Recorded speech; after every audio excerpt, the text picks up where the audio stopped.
In this video, I'm going to be answering all the questions you guys asked me about the CNA exam.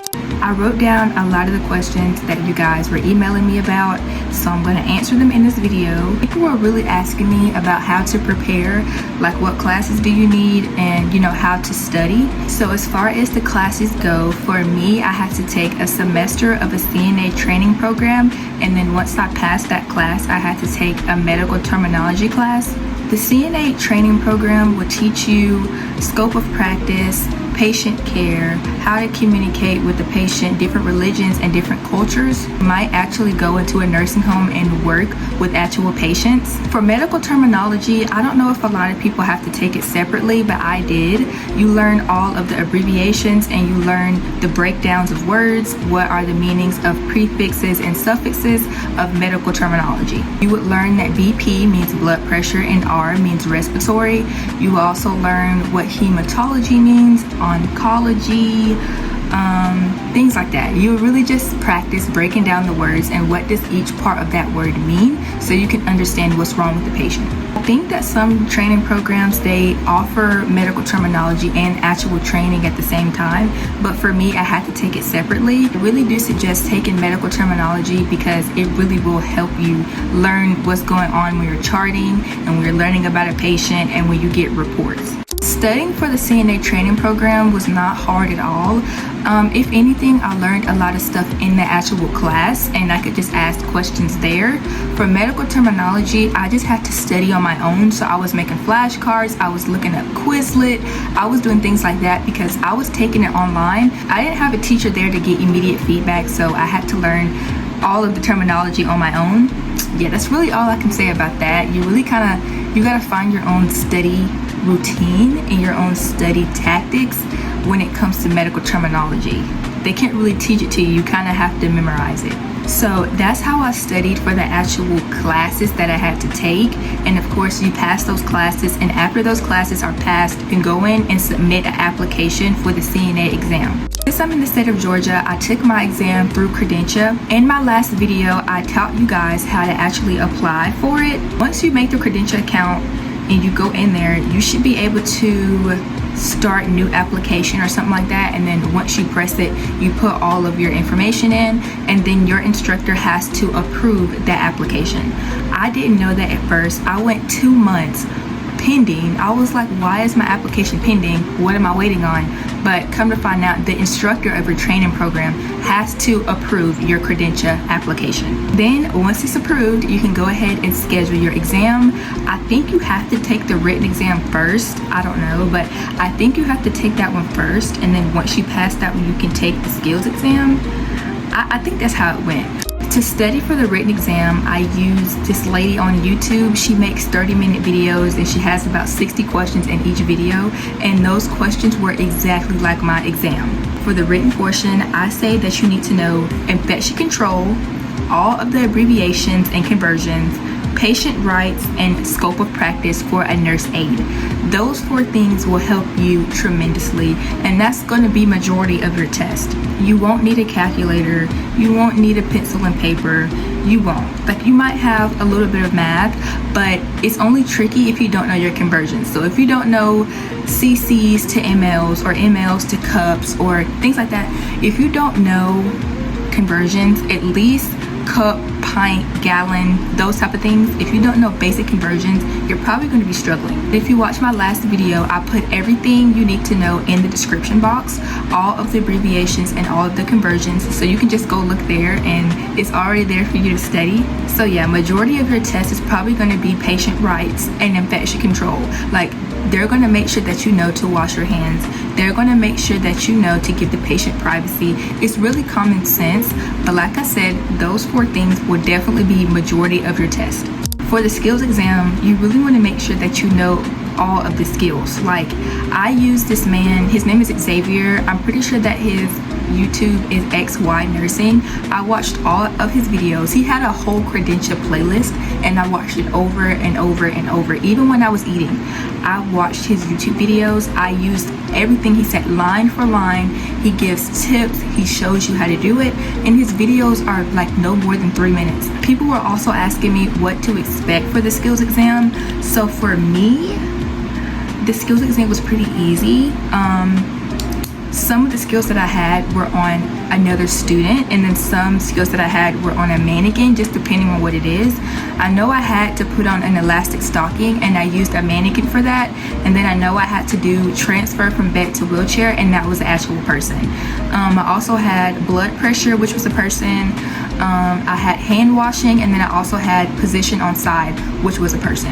I think I had 5 skills. I think that's all I had. But depending on where you schedule your exam, you might have a mannequin for everything, and you might have, you know, a person. I did practice my skills on a family member at home, so if you're able to practice on a person, I would do that. Also, I practiced on my stuffed animal. Literally, I set my room up like a hospital. I had all of my supplies. Even if I had a piece of paper, I would label it and put bedpan, and I practiced on my stuffed animals. But I tried to practice on the actual person too. I also would give a tip that whenever you are scheduling your exam for in-person, you want to make sure that you do a quick, thorough review of everything about that institute or facility or school that you're going to be testing at. Your testing location usually is always on Google, and it usually has reviews you can look through, and I didn't do that. If you watched my last video, I literally told you guys that I should have read the reviews before I booked that exam, because I was like in someone's house.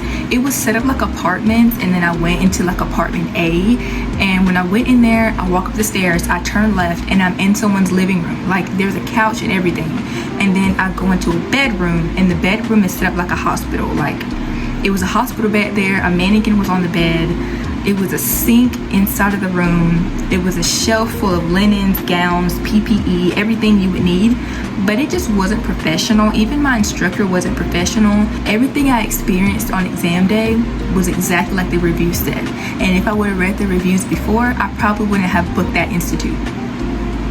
Whenever you are scheduling your exam, look at the standard time, okay? My standard time was like Hawaii, so I ended up having to take my exam at home at 3 a.m. So make sure that you look at the standard time. I log on to Credentia. I went on there about 15 minutes early, and it went ahead and let me start. So I pressed start exam. An instructor comes onto the computer just to make sure that your tabs are closed and everything like that. They want you to show your ID to the camera, your social security card to the camera, just to verify who you are. They will also check your ears to make sure you don't have any headphones in. And then after that, they will have you grab your phone, and you will have to scan a QR code off of your computer and grab your phone and show the room. So basically, it'll be like a dual camera. So you'll show your room, the ceiling, the floor, under the desk, under the chair. Like, you have to show everything. And then once they scan your room, you just prop your phone up at like a third angle so they can watch you from the front and from the side. The instructor isn't staring at you the whole time. They turn their camera off, but they're still looking at you. Me, I think I had 75 questions in 90 minutes. I think that's what I had. I can't remember. But once you're done, you just go in the chat box and be like, hey, I'm done. And then they'll end your exam for you. And I think you'll get your written exam results afterwards. I got mine right after I finished. Some people were also asking me what kind of questions, like, we need examples. Okay, I'll give you a quick example right now. Let me see. What is the best thing for a diabetic to drink? A, water, B, orange juice, C, cranberry juice, or D, apple juice? Of course, it's water. A lot of the questions, you want to make sure that you put yourself in the patient's shoes when you're reading the question. Like, if I was a patient, would I want that done to me? And as far as the skills exam, I would just say study. I really do recommend watching Xavier. Like I was telling you guys, he helped me a lot. Like, I watched his videos a lot. So I really do recommend that. He really did help me. And also, practice makes perfect. So I would set my phone up, have my stuffed animal or my family member just lay on the bed, and I would watch the video, you know, while I'm doing it. And yes, it's frustrating. Yes, you do mess up, but always remember, for the skills exam, just say correction and restart. They won't count it if you say correction. So if you say correction, you'll be saved. But as soon as you say skill complete, you can't go back. Before you say skill complete, analyze everything you did, because I did that. I think I had forgot to I think I forgot to give the call light, and I was like, oh, I forgot to put the call light. So I said, correction, I meant to give Miss Smith her call light. And then I said skill complete, and I was good. So for the skills, I'm pretty sure I had apply elastic stocking, transfer from bed to wheelchair, reposition patient, manual blood pressure, and hand washing. Yes, I was so nervous about the manual blood pressure, but they don't want it exact, okay? It doesn't have to be exactly on it. So don't freak out if you get measurement skills. They will give you like grace on it. They won't be strict, and it doesn't have to be exact. Yes, it's nerve-wracking at first, but it's really not that bad. I mean, me, I was crying, I was breaking down, I couldn't eat, I couldn't do anything because I was so nervous about my exams. But then I was going through it, and it wasn't bad at all. Even though my skills exam nurse was a pain and she was very rude, I kind of put that to the side and I did everything I had to do, and I was fine. So just don't overthink it, because if you overthink it, you're gonna mess up. You're gonna mess up. So you'll be fine. Make sure you say correction. Even for the written exam, just keep going back and keep looking over the questions. If you're stuck on one, just ponder for a little bit, think for a little bit, make sure it makes sense, you know what I'm saying? But it's really not bad, I promise. Someone also asked me, what do we wear? Now, I did wear scrubs. I wore powder blue and I wore some tennis shoes. I pulled my hair back and I didn't have any jewelry on, but they don't say that you have to wear scrubs. I feel like it's more, medically professional, and it just kind of gets you in the mode. Also, for the written exam, I took it at home, so I just wore like chill clothes, sat at the computer, took my exam, closed the computer when I was done, like simple. I took my exam at 3 a.m. So, but yeah, you don't have to wear scrubs. I mean, I suggest it, but if you don't want to or if you don't have any, that's fine. Lastly, someone asked me, how do we get our results? Simple answer, Credentia will email you and let you know when your results are in, okay? It took about 22 hours for my results to come in. Credentia sent me an email saying that your results are now in. I logged into Credentia. I went ahead and pressed like see results or something like that, and then it said that I passed my skills exam. 1 or 2 days, and then you'll actually get your license number. I think they email it to you, and then you'll get a letter in the mail like 3 days after that. So like if I'm doing job applications, I have my certification number. I know you have to renew it like every 2 years. I'm not sure how to do that, but yeah, that's pretty much what that was. I mean, if you guys have any more questions, feel free to email me and comment, because I reply to all of my emails and I reply to all of my comments. But these are the most frequently asked questions I've been getting this past month about the CNA exam. Like I said, it's not hard at all, and they're not as strict as you think. Like, it doesn't have to be exactly on it. It doesn't have to be exactly perfect. I mean, they want to make sure that you're not spreading any germs and you're not harming the patient, and you make sure that the patient has privacy. They also want to make sure that you know what you're doing. Hey y'all, that's pretty much the end of the video. If you guys have any more questions, let me know. I will respond to you. Make sure you like, comment, and subscribe. Peace out.